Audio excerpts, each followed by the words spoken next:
பிரதேச சபையினுடைய தவிசாளர் கௌரவ மேகசுந்தரம் வினோராஜ் உறுப்பினர் பரணிதரன் மற்றும் ஜெய்சங் ஆலயங்களுடைய பிரதிநிதிகள்.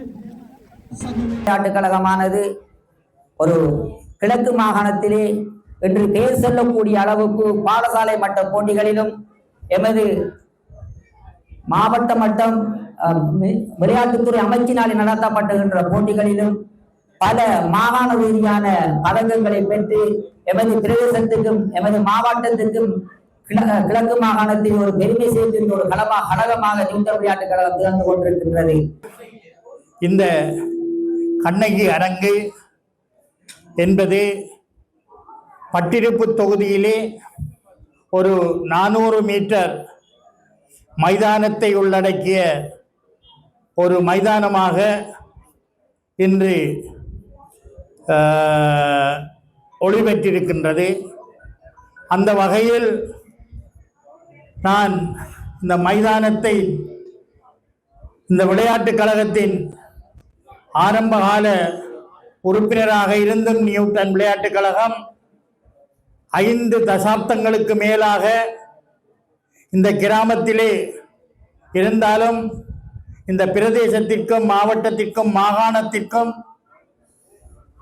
ஒரு எடுத்துக்காட்டான ஒரு கழகமாக பல பதக்கங்களை பெற்று இந்த பிரதேசத்திலே ஒரு பெயர் சொல்லக்கூடிய கழகமாக முடிந்து கொண்டிருக்கின்றது.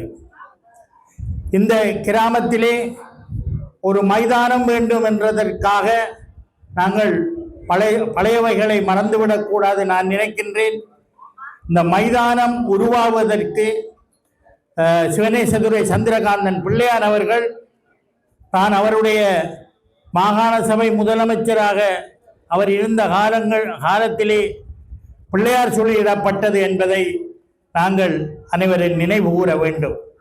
அதோடு 2015-20 காலகட்டங்களிலே பாராளுமன்றத்திலே இருந்த எங்களது ஊரிற்கு மாப்பிள்ளையாக வந்த சிறுநேசன் அவர்கள் இந்த சுற்றுமதில் அமைப்பதற்கான பணத்தையும் ஒதுக்கியிருந்தார். ஆனால் இந்த மைதானம் என்னுடைய சிபார்சின் பேரில் 2024ஆம் ஆண்டு ஒரு 40 மில்லியன் 4 கோடி ரூபாய் ஒதுக்கீட்டிலே இந்த கிராமத்துக்கு மாத்திரமல்ல இந்த பிரதேசத்திலே பட்டிருப்பு தொகுதியிலே இப்படி ஒரு மைதானத்திற்கான இடம் இல்லாத காரணத்தினால், செட்டிபாளையத்திலே இந்த இடம் இருக்கின்ற காரணத்தினால் ஒரு மைதானம் இந்த தொகுதிக்கு வேண்டும் என்ற அடிப்படையிலே தான் இந்த செட்டிபாளையம் மைதானம் இன்று ஒரு 400 மீட்டர் மைதானமாகவும் ஒரு பெரிய அரங்காகவும் காட்சியளிப்பதற்காக நான் என்னுடைய சிபார்சை செய்திருந்தேன். அந்த சிபார்சின் அடிப்படையில் எனக்கு பல ஊர்களிலிருந்தும் உண்மையிலேயே அரசியல் ரீதியாக எதிர்ப்புகளும் வந்தது. நான் நினைத்திருந்தால் இந்த நிதியை ஒரு 10 கிராமங்களுக்கு பிரித்து கொடுத்திருந்தால் என்னுடைய அரசியலுக்கு அது ஆதரவாக இருந்திருக்குமே தவிர எதிர்கால சந்ததியினருக்கு இந்த தொகுதியின் எதிர்கால சந்ததியினருக்கு அது உதவியாக இருக்காது என்பது எனக்கு நன்றாக தெரியும். நாங்கள் அரசியலில் இருப்பது எங்களுடைய சுய கௌரவத்திற்காக மாத்திரமல்ல, அரசியலில் இருந்து எத்தனை பதவிகளை பெற்றிருந்தாலும் எங்களுடைய எதிர்கால சந்ததியினருக்காக நாங்கள் சிந்தித்து செயற்படுவதுதான் முக்கியமான காரணம் என்பதை மனதில் அடிப்படையாக கொண்டுதான் இந்த ஒதுக்கீட்டை செய்து ஒரு பிரமாண்டமான மைதானத்தை இந்த தொகுதியிலே உருவாக்க வேண்டும் என்கின்ற அடிப்படையில் தான் இந்த மைதானம் உருவாகி இருக்கின்றது.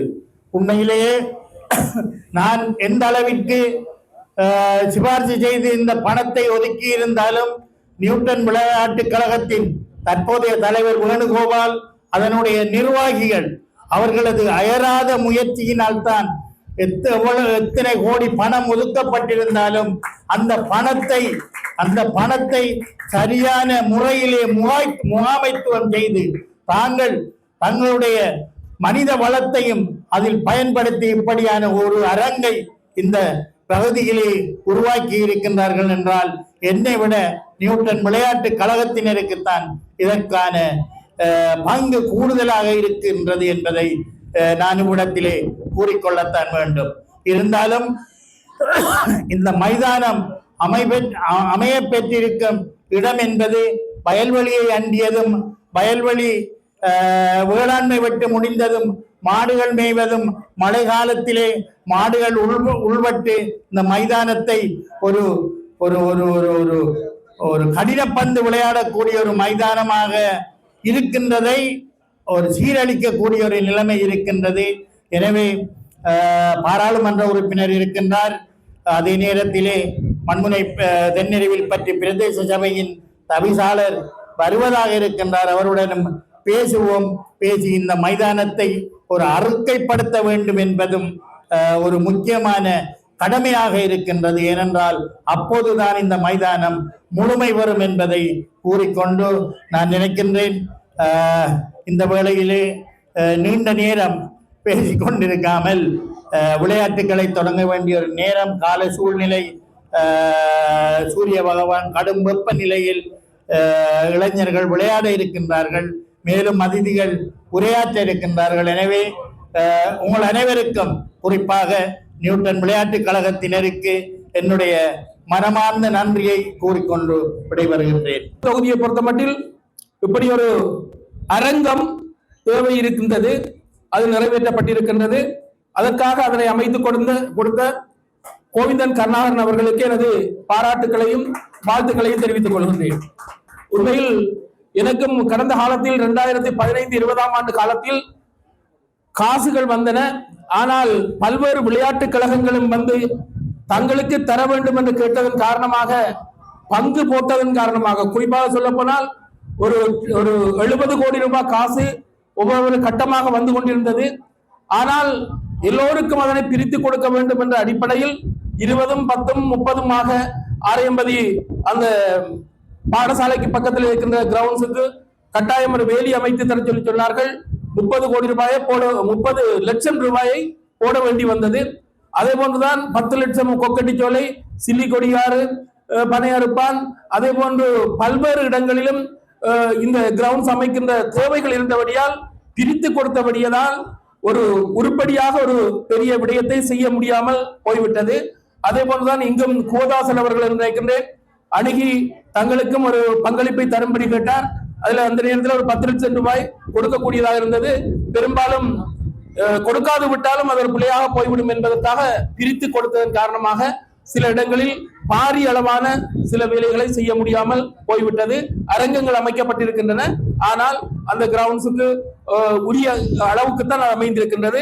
இருந்தாலும் இந்த அரங்கம் இந்த செட்டிப்பாளையத்துக்கு மாத்திரமல்லாமல் இப்போது பட்டிருப்பு தொகுதி மட்டுமல்லாமல் மட்டக்களப்பில் உள்ள விளையாட்டு போட்டிகளை நடத்தக்கூடிய விதத்தில் 400 மீட்டர் ஒரு சுற்றுவட்டத்தையுடைய ஒரு ஓடுபாதையை கொண்ட ஒரு விளையாட்டு மைதானமாக இருக்கின்றபடியால் இது பொருத்தமாக இருக்கும் என்று நான் நினைக்கின்றேன். அதற்காக பாராட்டுகளையும் தெரிவித்துக் கொள்கின்றேன்.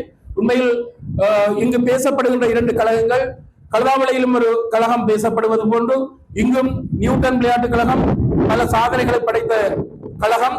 அப்படியான கழகம் ஒன்றுக்கு இப்படியான ஒரு தேவை நிறைவேற்றப்பட்டிருப்பது நல்ல விடயமாக அமைந்திருக்கின்றது. ஆகவே இன்னும் பல தேவைகள் இருக்கின்றன.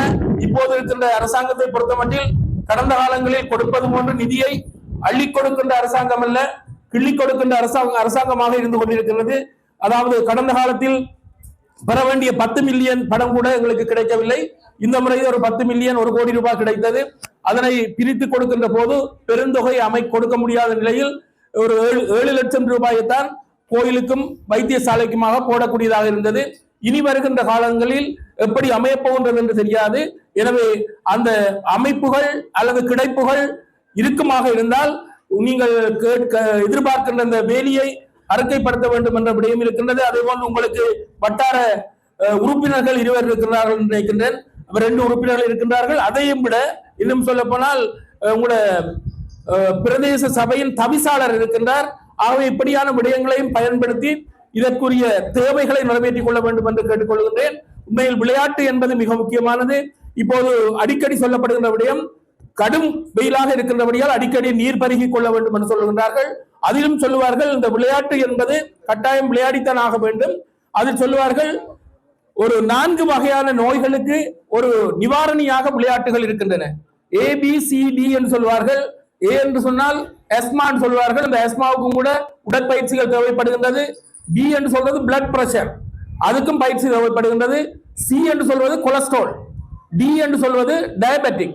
அவை ABCD நோய்களுக்குரிய நிவாரணியாகவும் இந்த விளையாட்டு அமைகின்றபடியால் இந்த விளையாட்டை விளையாட வேண்டும். அதே நேரத்தில் இந்த வெப்பத்தை கூடுதலான வரைக்கும் தவிர்த்து கொண்டு விளையாடுவது பொருத்தமாக இருக்கும் என்று நினைக்கின்றேன். இளைஞர்களாக இருக்கின்றபடியால் ஓரளவுக்கு தாக்கு பிடிக்கக்கூடியதாக இருக்கும் என்பதை நான் நினைத்துக் கொள்கின்றேன். அவை அழகான இடத்தில் அமைந்திருக்கின்ற இந்த மைதானம் உண்மையில் நீண்ட காலம் நிலைத்து நிற்கக்கூடிய ஒரு மைதானமாக இந்த அரங்கமாக இது இருக்கும்.